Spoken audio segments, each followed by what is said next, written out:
Alright, so let's look at some linear equation word problems. Alright, I'm going to read this first one. As I read it, please read it to yourself. Marty is spending at an average rate of $3 per day. After 14 days, he has $68 left. The amount left depends on the number of days that have passed.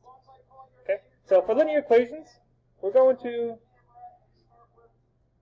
either going to have a point and a slope, 2 points, okay, and then when we get the standard form, those will look a little different. But these are designed, this question is designed to be either slope-intercept or point-slope, okay? Marty's spending at an average rate of $3 per day. Please underline or circle that $3 per day, right? Per day, each day, every day, for every. So something along those lines is indicative that that's going to be my slope. Alright, so my slope has something to do with the number 3. $3 per day. Right? Dollars per day. And that word per, right? Each day, per day, that's your hint there, okay? Before you decide that your slope is 3,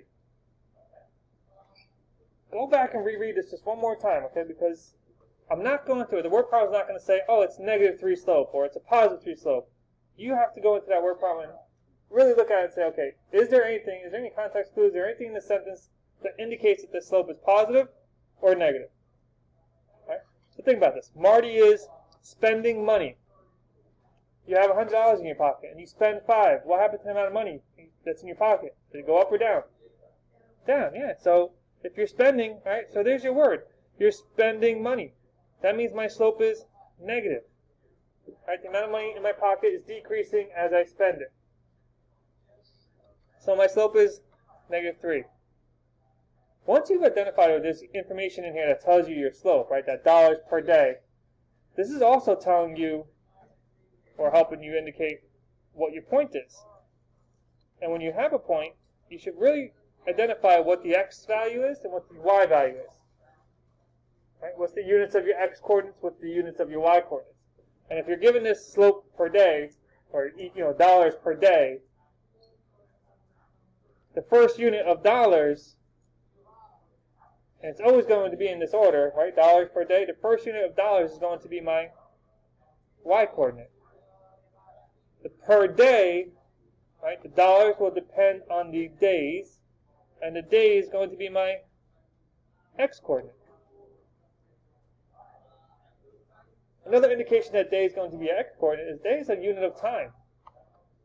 Right? Almost always, time is always going to be your independent or x value. Right? Days, minutes, hours, seconds, right? Anything along those lines of time will always be your x value.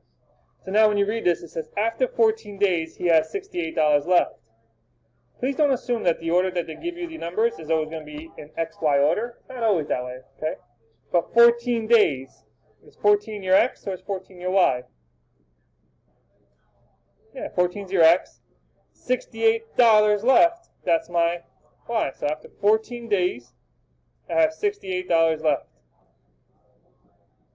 So now you have a point and you have a slope. What can I use? How about point-slope form? So recall point-slope form. Y minus y sub 1 equals m times the quantity of x minus x sub 1. I have my coordinates. I have my slope. Okay, so just be careful. I'm going to substitute in y minus 68 equals -3 times the quantity of x minus 14. So technically it says write the equation for the situation. That's part A in slope intercept form, in point slope form. I'm going to take it a little further and put this in slope intercept form and give that as my final answer, okay? And I would suggest you do the same. So I'm going to distribute this -3 here. So I have y minus 68 equals -3 times x, -3x. And be careful here. This is where I'm going to anticipate some mistakes happening. -3 times -14. Positive, right? 42. Good. Right, so be careful, okay? So the two negative signs being multiplied will give you 42. And then I'm going to add 68 to both sides to isolate my y. And this is just converting my point-slope form into my slope-intercept form. And I get y equals negative 3x plus 110. So part A, y equals negative 3x plus 110. Part B, find the amount of money he began with. Alright, so I got slope-intercept form, y equals negative 3x plus 110. Alright, again, I did not say the slope is, right, the average rate is $3 per day. The spending, right, that's the negative. Now here's part B. Find the amount he began with. What am I asking for here? You have an equation in slope-intercept form. What did he begin with? Yep. The y-intercept, yeah. So this is another way of saying, what is the y-intercept? Right, and you're already in slope-intercept form, so you already have the y-intercept. How much money was in his pocket before he began spending the $3 per day? He started with $110.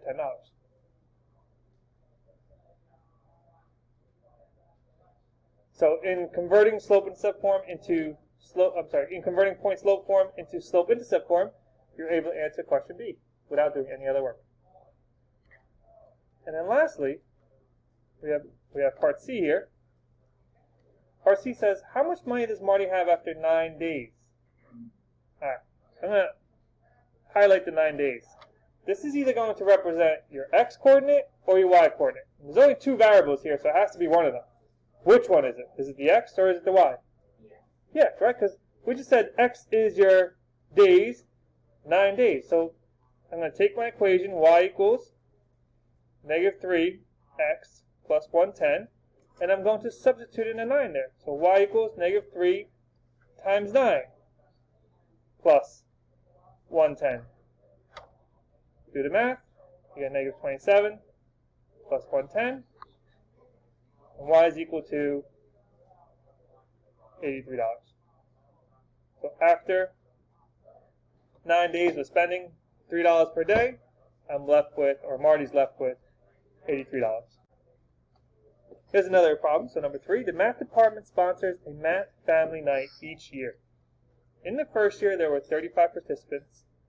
In the third year, there were 57 participants. Okay. I read this one more time, and I'm going to try to identify a slope. Is there anything that says, like the last one, dollars per year, or dollars per day, or something along those lines? And reading this, in the first year there were 35 participants. In the third year there were 57 participants. There's nothing in there that indicates a slope. But first year, 35 participants. Year is a form of time. So I got time is my x, and participants.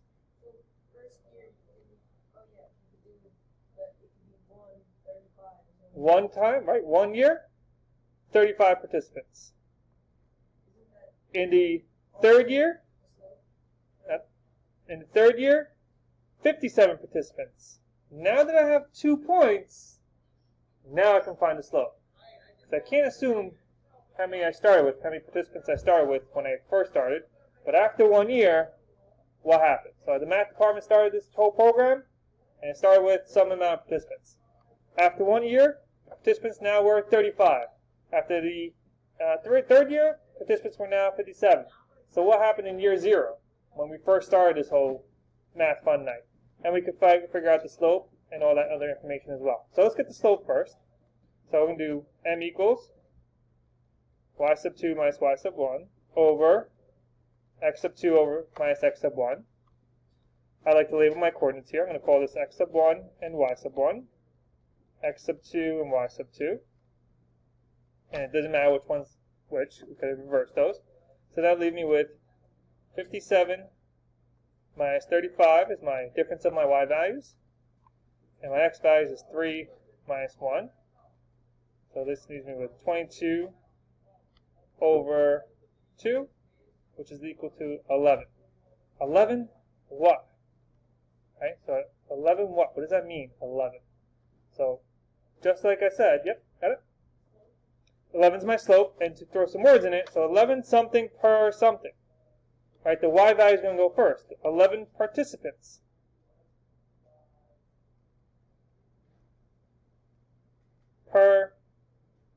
year.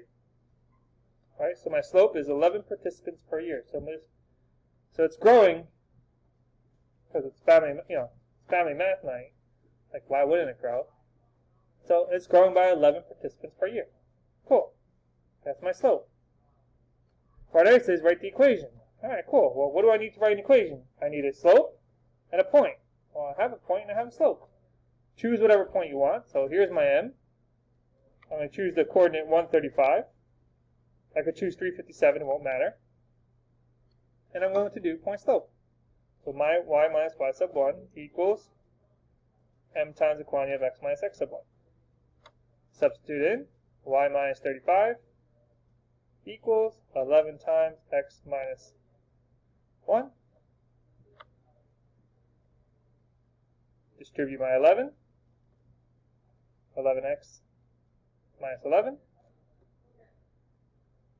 And I'm going to take this form and put this into slope-intercept form. And I get y equals 11x plus 26. Let's erase that 26 real quick, and actually not 26 but 24. Sorry about that. Okay. 35 minus 11 is 24. So now we have y equals 11x plus 24. So first, in year 0, when this all started, I started out with 24 participants. 1 year later, I added 11 participants. Another year later, another 11. And as the years continued, 11 participants per year. So how many participants were there for part B in the 5th year? Okay, so for B, I'm going to take that 11x plus 24, and I'm going to take that 5th year, which is now my x value. So y equals 11 times 5 plus 24. What's 11 times 5? 55 plus 24.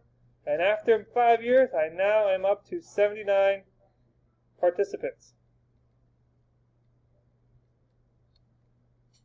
So I'm going to change C a little bit, but before I change C, the other way I could have asked you this, I could have said, well, if there were 79 participants, then what year are we in? In this case, I wouldn't take that 79 and put in for x, because x is my years. I would take that 79 and substitute in for y. So part C would look like 79 equals 11x plus 24. So you always have one of the two options. There's only two variables here, an x and a y. Which one is the question giving you? 5th year, years. Years is my x. Okay, plug in 5 for x. Part C, 79 participants. Participants. So participants is my y value. So let me plug in my 79 in for y. And you solve, and you'll eventually get your x is equal to 5 here.